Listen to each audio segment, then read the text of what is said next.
Theater guard blocks Beyoncé, but when she took off her glasses, the world fell silent. Joe Miller's feet were killing him. 10 hours into his 12-hour shift at the Beacon Theater's back entrance, and every step felt like walking on broken glass. The fancy dress shoes his wife Sarah had insisted he buy for work might look professional, but they were about as comfortable as concrete blocks. "Only 2 more hours," he muttered to himself, shifting his weight from one foot to the other. The October wind whistled through the narrow alley behind the theater, carrying the smell of rain and hot dog carts from the street. Above him, the security light flickered, something it had been doing for months despite his countless maintenance requests. His radio crackled. "Joe, you good back there?" It was Mike from the front entrance. "Yeah, just peachy," Joe replied, pressing the talk button. "My dogs are barking something fierce tonight." "Tell me about it." "Hey, heads up, VIP arrivals starting soon. Got the list?" Joe patted the clipboard tucked under his arm. "Right here, same as always." "Better you than me, buddy. Those fancy types always give me attitude." Joe smiled despite his exhaustion. Mike wasn't wrong. The back entrance was where all the celebrities and important people came through, and most of them acted like the rules didn't apply to them. But Joe hadn't missed a single ID check in his 7 years on the job, no matter who was trying to get in. His phone buzzed in his pocket, probably Sarah checking in.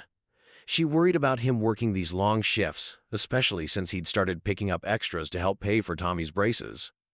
Their 14-year-old son had been devastated when the orthodontist quoted the price, but Joe had promised him they'd figure it out.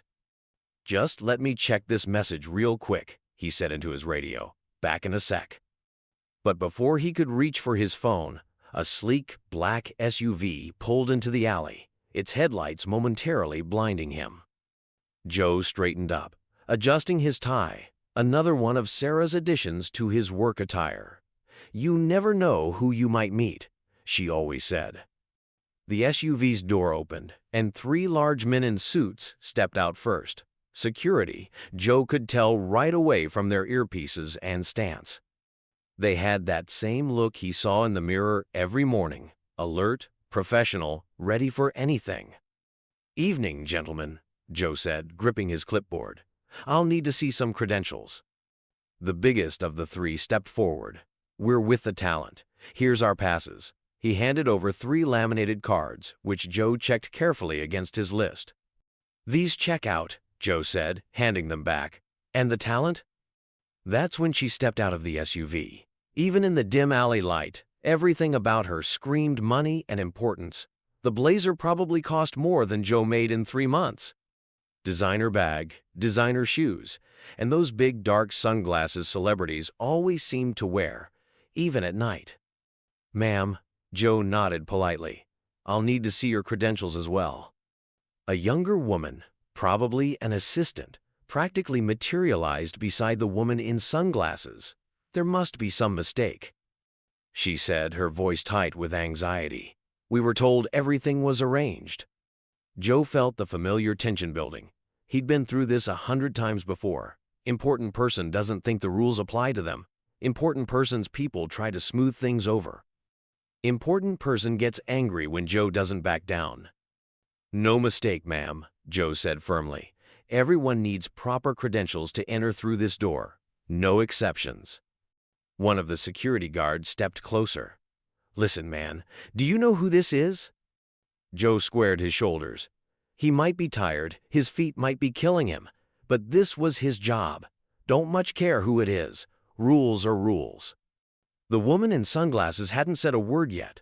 She stood perfectly still, like she was waiting to see how things would play out. Her assistant was practically vibrating with nervous energy. "This is ridiculous," the assistant said, pulling out her phone. "I'm calling Marcus right now."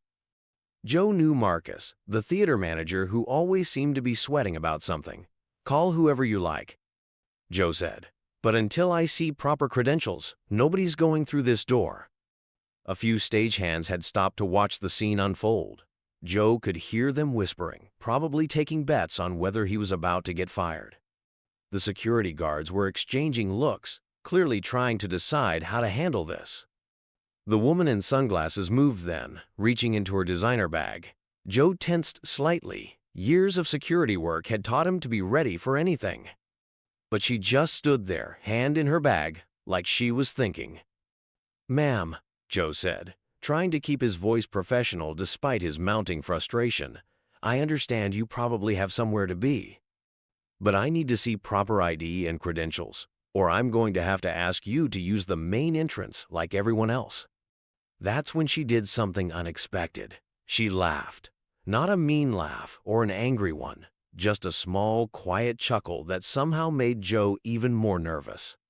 "You know what?" she said, and her voice, there was something familiar about it that Joe couldn't quite place. "You're absolutely right." Her hand emerged from the bag, but instead of pulling out credentials, she reached for her sunglasses. Joe watched, confusion mixing with the exhaustion in his mind, as she slowly took them off. The metal clipboard slipped from Joe's fingers and clattered to the ground.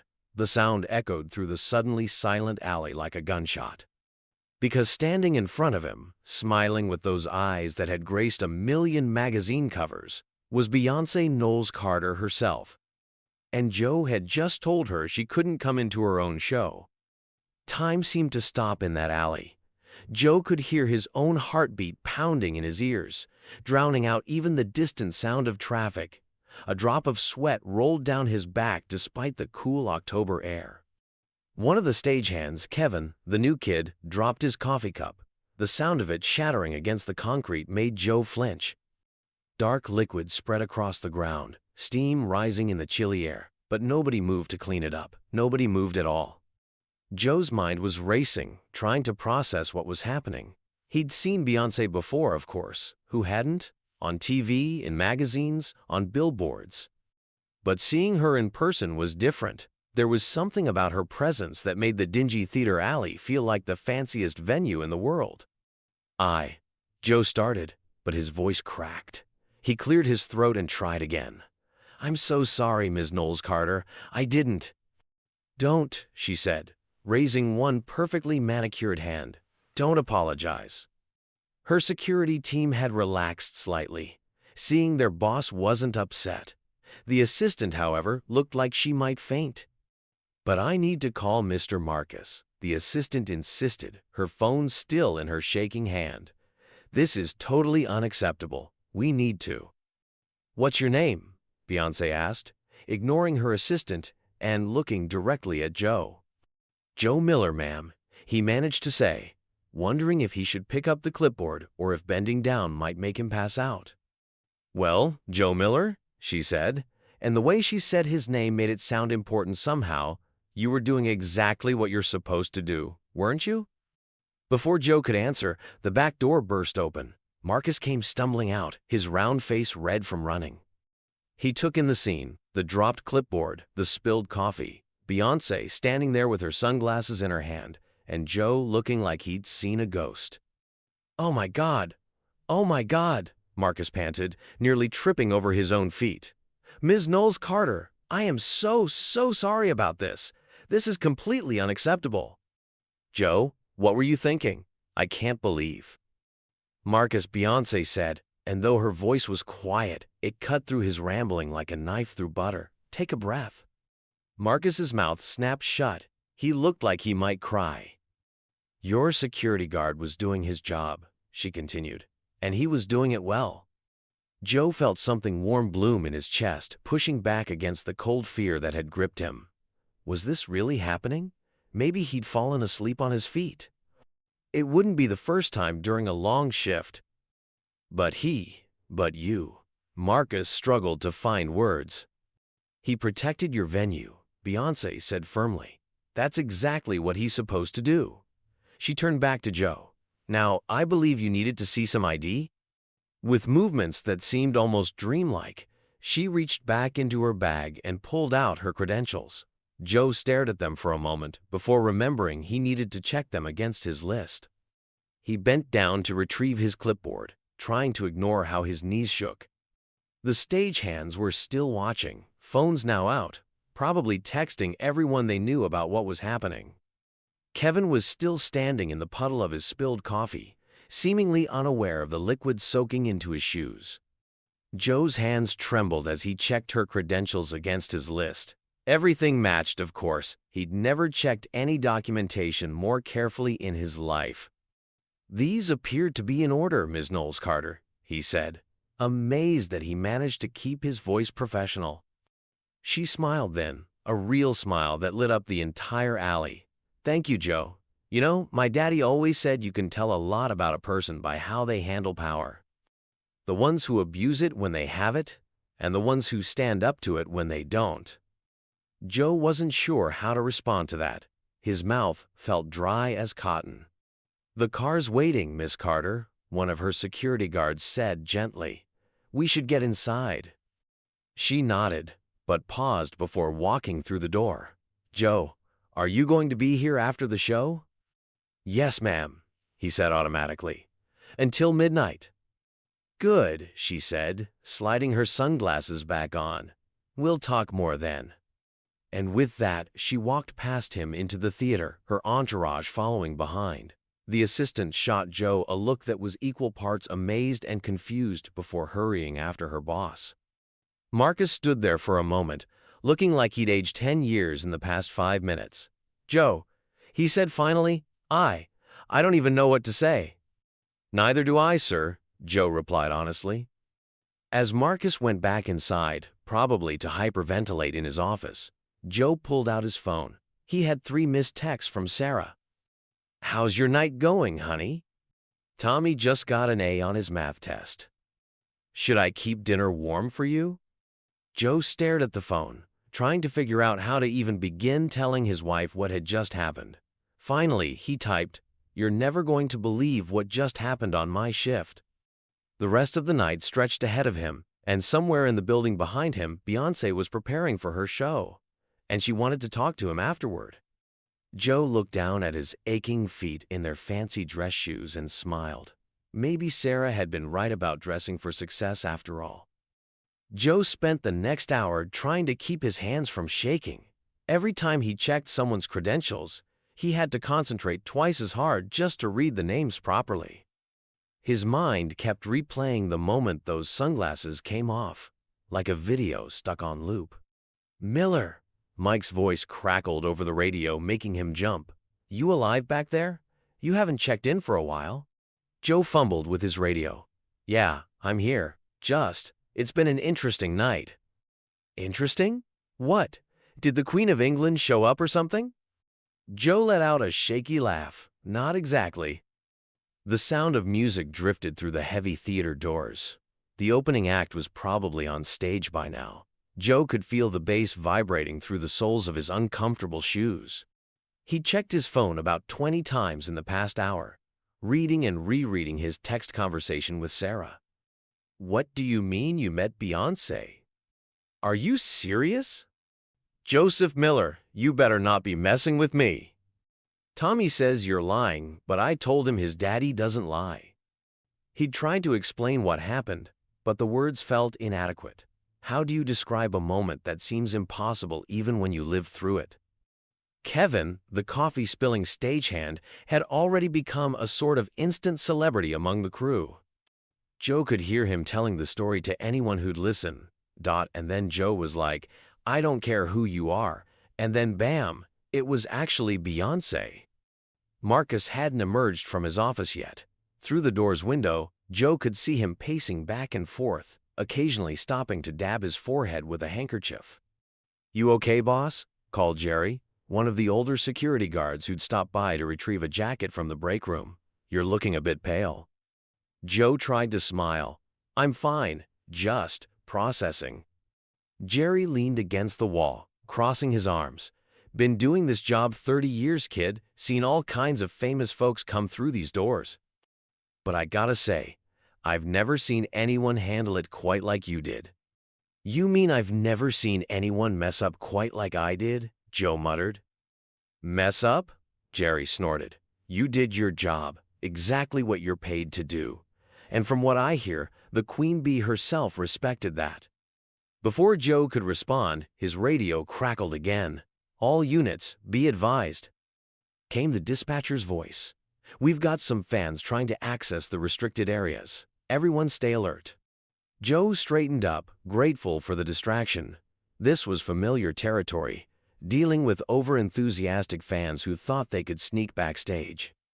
Better than standing here, thinking about how he'd almost barred one of the most famous women in the world from her own show. Sure enough, within minutes, he spotted two young women trying to casually make their way down the alley toward his door. They were doing that thing fans always did, walking too slowly, trying too hard to look like they belonged there. "Ladies," he called out, his voice steady despite his lingering nerves. "This is a restricted area. I'm going to have to ask you to return to the main entrance." "Oh," one of them feigned surprise. "We were just looking for the bathroom?" "Bathroom's back that way," Joe pointed. "Through the main lobby, can't miss it." "But we're supposed to meet someone," the other girl tried. "They told us to come to this door." Joe shook his head. "Unless you have proper credentials, I can't let you through this door. House policy." The first girl's fake smile dropped. "Come on, please. We just want to meet her. We've been fans forever." "Sorry," Joe said firmly. "Rules are rules." As he watched them shuffle away, disappointed but not surprised, Joe couldn't help but smile at the irony.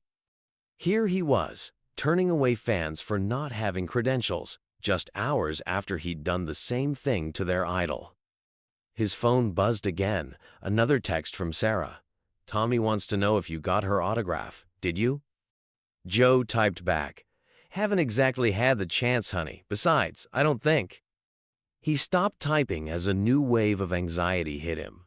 Beyoncé had said she wanted to talk to him after the show. What did that mean? Was she going to have him fired after all? Maybe she'd just been nice in the moment but had thought better of it. Maybe. "Hey, Joe." It was Kevin again, poking his head through the door. There's someone here to see you." Joe's heart jumped into his throat, but it was just Marcus, looking slightly less panicked than before. "Joe," Marcus said, his voice unusually formal, "I've been thinking about what happened earlier." "Mr. Marcus, I know I should have handled it differently. I should have." Marcus held up a hand. "Let me finish. I've been security manager here for 12 years. In that time, I've seen countless guards let people through without proper checks because they were scared of making waves. Because they didn't want to upset the wrong person." He paused, straightening his tie. "What you did tonight, well, it shouldn't be remarkable. It should be standard. But it's not." Joe blinked, surprised by this turn in the conversation. "The thing is," Marcus continued, "I was ready to fire you on the spot. But Ms. Knowles-Carter was right. You were doing your job. And you were doing it well." He managed a small smile. "Though maybe next time you could recognize Beyoncé?" "I'll work on that, sir," Joe said, feeling some of the tension leave his shoulders. The music from inside had changed. The opening act must have finished. Joe could hear the crowd's energy building, that electric anticipation that filled the theater before a major star took the stage. His radio came to life again. All units, headliner preparing to move, maintain positions. The next hour passed in a blur of activity.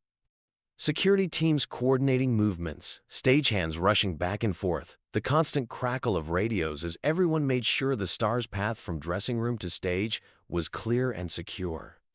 Joe watched it all from his post, checking credentials, turning away the occasional opportunistic fan, trying not to think about what would happen after the show. He could hear the music, the crowd, the unmistakable voice that had gotten him into this situation in the first place. Tommy had texted him directly now. "Dad, my friends don't believe you. Can you get a picture with her, please?" Joe stared at his phone, thinking about how proud his son had been when he'd started this job. "My dad's in charge of security." He'd tell his friends, making it sound much more impressive than it really was. Until tonight, Joe had thought of it as just a job, a way to pay the bills, put food on the table, save up for Tommy's braces. But now, "Joe?" Kevin was back, looking nervous. There's someone else here to see you." This time, it was one of Beyoncé's security team, the big guy who'd shown his credentials first earlier that night. "Mr. Miller," he said, his voice professional but not unkind. "Ms. Carter asked me to check that you'll still be here after the show." "Yes, sir," Joe managed. "Until midnight." The man nodded. "Good." "She was very specific about wanting to speak with you." He paused, then added with what might have been a slight smile, "You know, we've had people try to sneak in everywhere we go. But you're the first one who's ever stopped her." "I wasn't trying to. I mean, I didn't know." "That's exactly the point," the man said. "You didn't know, and you still did your job. Trust me, she noticed that." As the security guard walked away, Joe found himself thinking about what Beyoncé had said earlier, about her father and power, about standing up to it when you don't have it. The show would be ending soon. The crowd's energy was reaching its peak, the music building to what had to be the final numbers. Joe checked his watch, 11:15 p.m. 45 minutes left in his shift.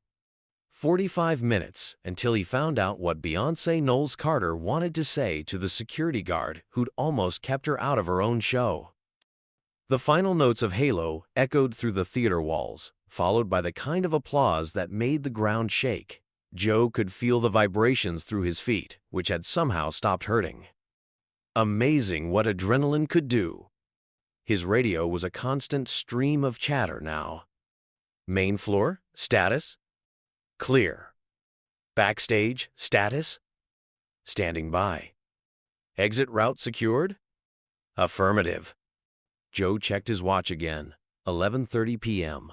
The crowd would be filing out soon, their voices high with excitement, phones out to post about the show. But that wasn't what made his palms sweat. It was what would happen after, during those final 30 minutes of his shift. Earth to Joe. It was Mike again, appearing around the corner with 2 cups of coffee. "Thought you might need this. Word about what happened earlier is all over the building."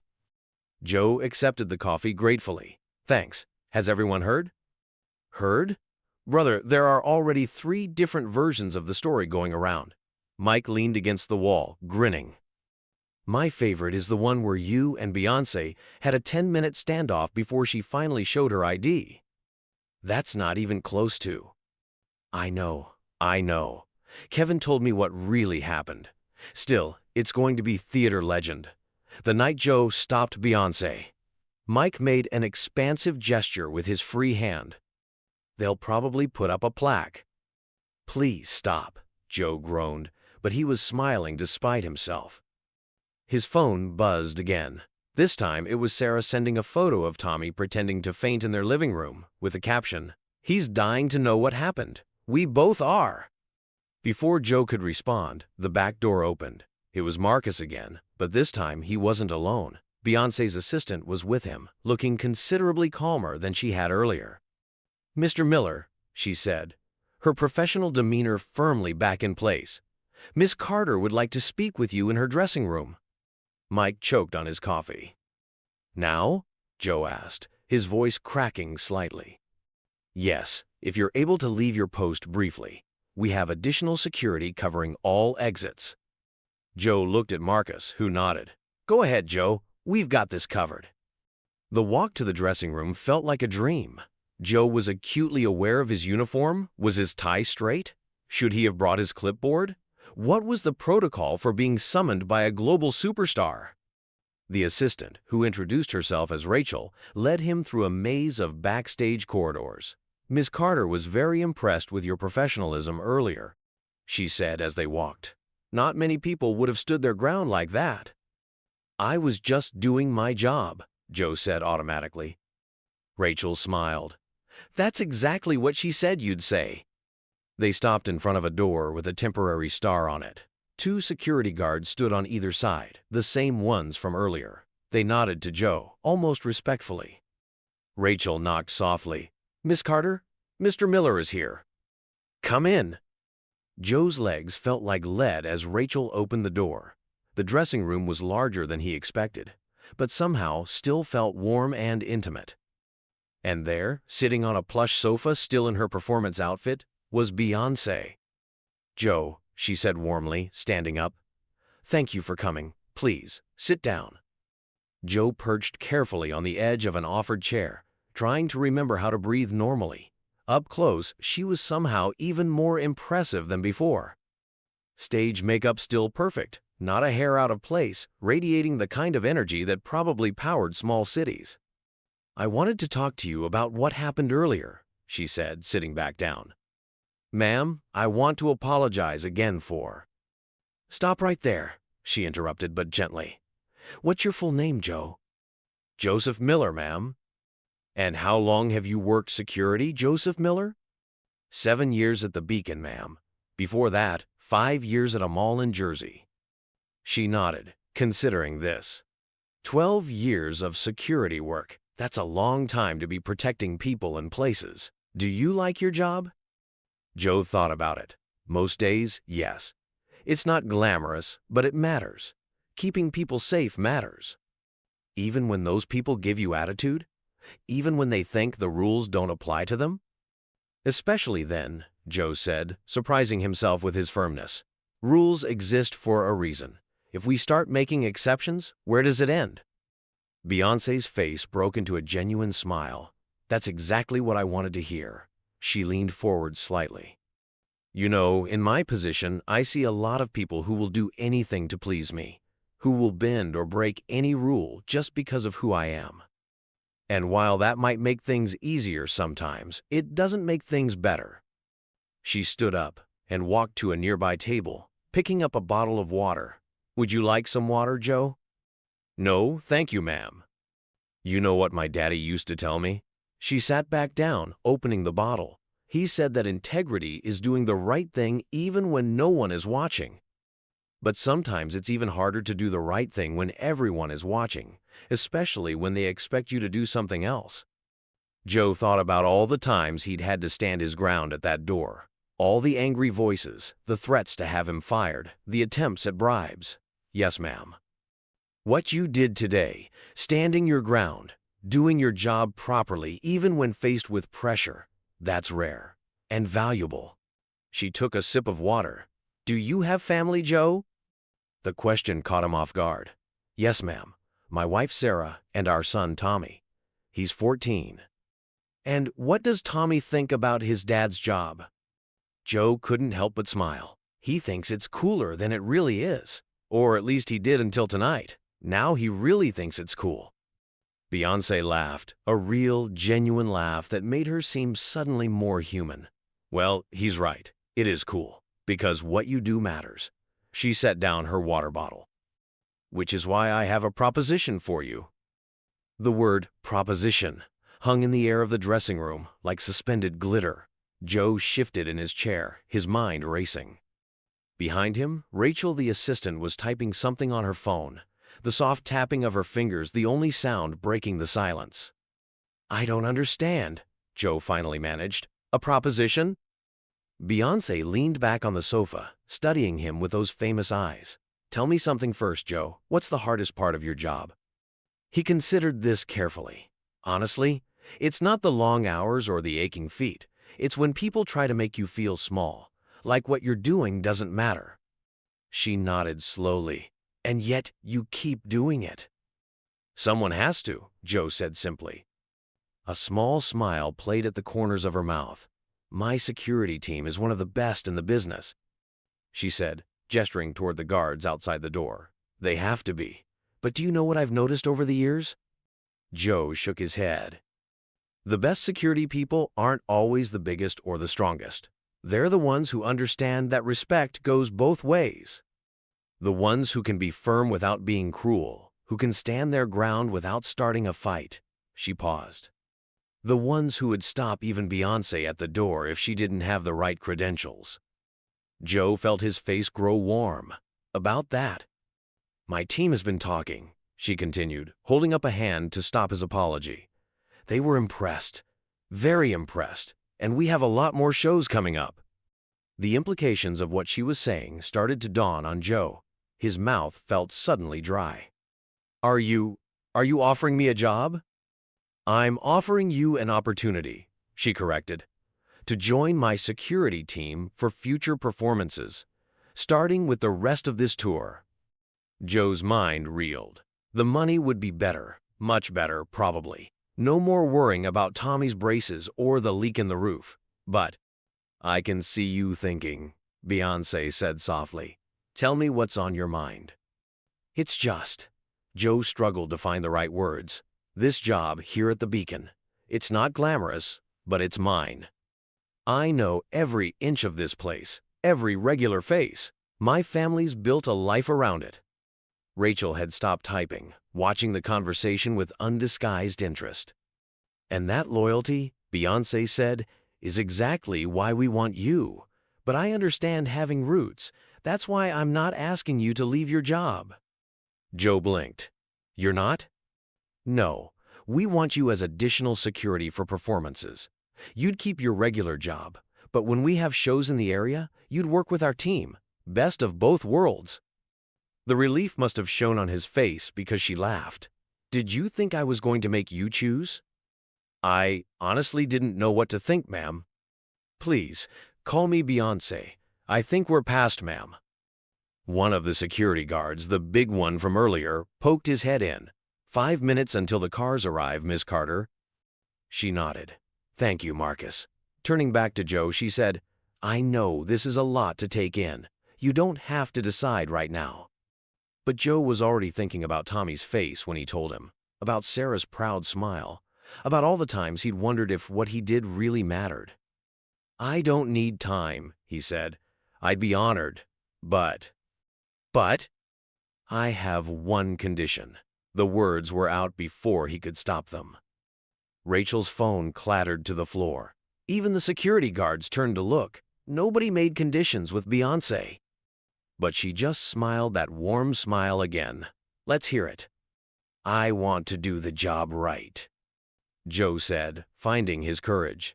No special treatment, no skipping protocols. If I'm going to be on your security team, I need to know we're doing things properly, by the book. The silence that followed felt eternal. Then Beyoncé started laughing. Not a polite chuckle, but a full, genuine laugh that filled the room. Oh, Joe, she said, wiping a tear from her eye carefully to avoid smudging her makeup. That's exactly why we want you. She stood up, smoothing her performance outfit. Rachel, get Mr. Miller the paperwork, and make sure Marcus knows about the protocols discussion. He'll appreciate that. Rachel was already pulling forms from her ever-present tablet, right away. And Joe, Beyoncé added, don't think I didn't notice you dropping your clipboard earlier. We'll get you a sturdier one. Joe felt his face flush again, but he was smiling. Thank you, Beyoncé. As Rachel led him out of the dressing room to discuss details, Joe's phone buzzed in his pocket. Another text from Sarah. Well, what happened? He stared at the screen, wondering how to even begin explaining. How do you tell your family that standing your ground and doing the right thing had led to the opportunity of a lifetime? Everything okay? Rachel asked, noticing his hesitation. Yeah, Joe said, starting to type. Just trying to figure out how to tell my son his dad's going to be working for Beyoncé. Rachel smiled.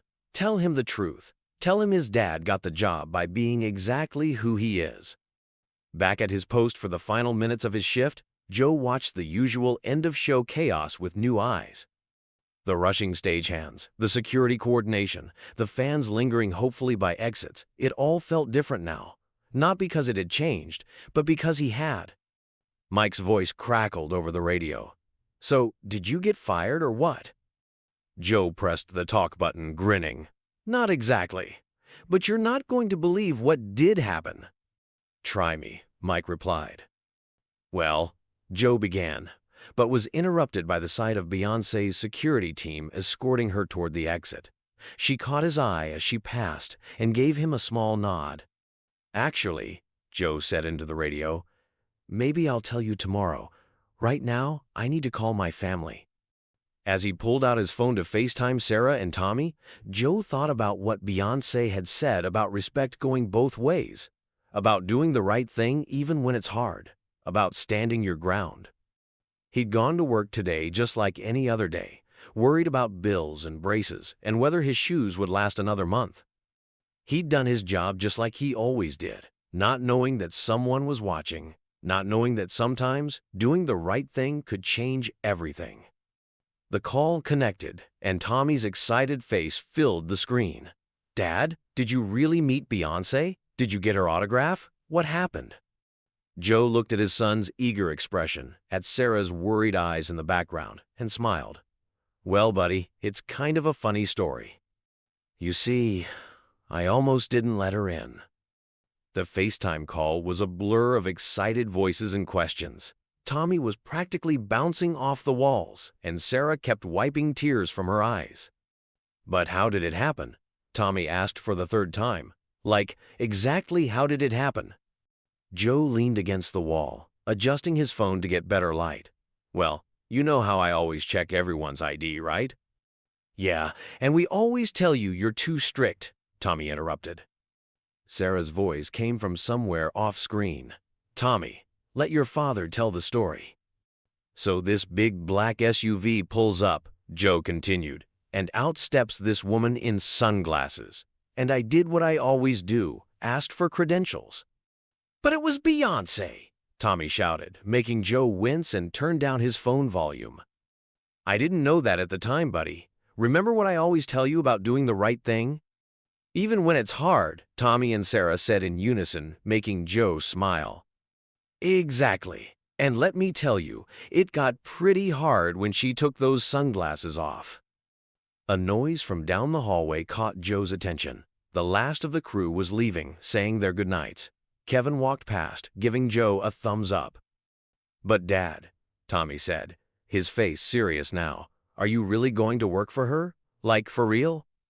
"Part-time," Joe clarified. "I'll still be here at the Beacon too. But yeah, when she has shows in the area, I'll be part of her security team."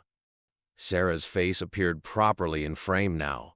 "Joe, honey, this is amazing. But are you sure? It's such a big change." "Actually," Joe said, thinking about it, "it's not really a change at all. I'm just doing what I've always done, just on a bigger stage." Speaking of stage, came a voice behind him. Joe turned to find Marcus standing there, holding a piece of paper. "Sorry to interrupt your call, but you need to sign this before you leave." "Honey, I've got to go," Joe said. "I'll be home soon." "Wait," Tommy called. "Dad, can you get her autograph next time?" Joe laughed. "We'll see, buddy. Love you both." After ending the call, Joe turned to Marcus, who was looking both nervous and proud, like a father at his kid's graduation. "So," Marcus said, handing over the paper, "official authorization for you to work external security details while maintaining your position here. Never had to do one of these before." Joe scanned the document. It was straightforward enough, permission to work additional security jobs while keeping his regular position, with the understanding that his beacon duties came first, except when specifically arranged otherwise. "You know," Marcus said as Joe signed, "when I first heard what happened, I thought it was going to be a disaster. Thought we'd have lawyers calling, social media going crazy, the whole 9 yards. Instead, I got a job offer," Joe said, still hardly believing it himself. "Instead, you got recognized for doing exactly what we hired you to do." Marcus took the signed paper back. "You made us all look good today, Joe. Real good." As if on cue, Joe's radio crackled one last time for the night. "All units, main talent has left the building. All units stand down. Good work tonight, everyone." Joe reached up to adjust his tie, then realized he was smiling. It was the same tie Sarah had picked out, the same uniform he'd worn countless nights before, but somehow it all felt different now. "Oh, almost forgot," Marcus said, reaching into his pocket. "This came for you from Ms. Carter's team." He handed Joe an envelope. Inside was an official security team badge, already printed with his name and photo. When had they taken that? And a note written in elegant handwriting. "Welcome to the team, Joe. Remember, no exceptions. B." The badge felt heavy in his hand, like it carried the weight of everything that had happened today. 7 years of standing at that door, checking IDs, doing his job without compromise, it had all led to this moment. "You know what's funny?" Joe said, carefully putting the badge in his pocket. My son always told his friends I was in charge of security, making it sound bigger than it was. Guess he wasn't so wrong after all. Marcus clapped him on the shoulder. Go home, Joe. Get some rest. Something tells me your life's about to get a lot more interesting. As Joe gathered his things from his locker, he passed by the back door, his door. The security light was still flickering. The alley still smelled like coffee and rain. And somewhere out there, Beyoncé was probably already on her way to the next city, the next show. But here, in this moment, Joe Miller stood a little taller. Because tonight, he'd learned something important. Sometimes the biggest moments in life don't come from changing who you are, but from being exactly who you've always been. Even if that means telling Beyoncé she needs to show ID. The next morning, Joe woke up to 27 text messages, 15 missed calls, and his son's face hovering inches from his. Dad, you're finally awake. Tommy practically bounced on the bed. Mom said to let you sleep, but I couldn't wait anymore. Tell me everything again. Joe groaned, reaching for his phone to check the time. 9:47 a.m. After getting home late and spending hours talking with Sarah, he'd barely managed 4 hours of sleep. Tommy, let your father breathe, Sarah called from the doorway, holding a cup of coffee that smelled like heaven. Though I have to admit, I'm dying to hear more details too. Joe sat up, accepting the coffee gratefully. What more is there to tell? I already. Did she sing up close? What was she wearing? Did she seem nice? Is she tall? What did her dressing room look like? Tommy, Sarah interrupted, but she was smiling, one question at a time. Joe took a long sip of coffee, trying to organize his thoughts. Everything from last night felt almost dreamlike in the morning light. But the security badge on his nightstand was very real, as was the stack of paperwork Rachel had given him to fill out. She was. Joe paused, searching for the right words. She was real. Not like on TV or in magazines, just real. Real how? Tommy pressed, settling cross-legged on the bed. Like someone who respects people who do their jobs well, Joe said. Someone who understands what it means to stand your ground. His phone buzzed again. Mike from work. You're all over social media, man. Check it out. What? What is it? Tommy asked, trying to peek at Joe's phone. Joe opened the link Mike had sent. Someone, probably Kevin, had posted about what happened, and the story was spreading. The headlines varied. Security guard stops Beyoncé at her own show. What happened next will warm your heart. Guard who blocked Queen Bey gets royal treatment. Integrity pays off. The security guard who wouldn't bend the rules. Oh my God, Sarah breathed, reading over his shoulder. You're famous. I'm not famous, Joe protested. It's just a story people are sharing. My friends are never going to believe this, Tommy said, already pulling out his own phone. The doorbell rang, making them all jump. Sarah went to answer it while Joe tried to get Tommy to put his phone down for 5 minutes. Honey? Sarah's voice called from the living room. You might want to come see this. Joe walked out, still in his pajamas, to find a delivery man holding a large package. Joseph Miller? The man asked, consulting his clipboard. That's me. Sign here, please. The package was heavy and clearly expensive. The return address made Joe's eyes widen. It was from Parkwood Entertainment, Beyoncé's company. Well, open it, Tommy urged, practically vibrating with excitement. Inside was a sleek black briefcase with a note attached. Every good security professional needs the right tools. Looking forward to working with you. B. The briefcase contained top-of-the-line security equipment, a new radio, a tablet loaded with security software, a heavy-duty flashlight, and yes, a very sturdy clipboard. Cool, Tommy breathed, staring at the equipment in awe. But there was something else in the package, a smaller envelope. Inside was a signed photo of Beyoncé, dedicated to Tommy. Your dad is my hero. Never be afraid to stand up for what's right. Tommy's eyes went wide as saucers. Dad, is this real? It's real, buddy, Joe said, his throat tight with emotion. Just like I told you, doing the right thing matters. Sarah wiped tears from her eyes. I'm so proud of you, Joe. You've always been our hero, but now... Now everyone else knows it too, Tommy finished. Joe's phone buzzed again. This time it was Rachel. Good morning. Ms. Carter wanted me to make sure you received the package. Also, we have a show next month at Madison Square Garden. Will you be available? As Joe typed his reply, he thought about how much had changed in just 24 hours. He was still the same person, still doing the same job he'd always done, but something was different.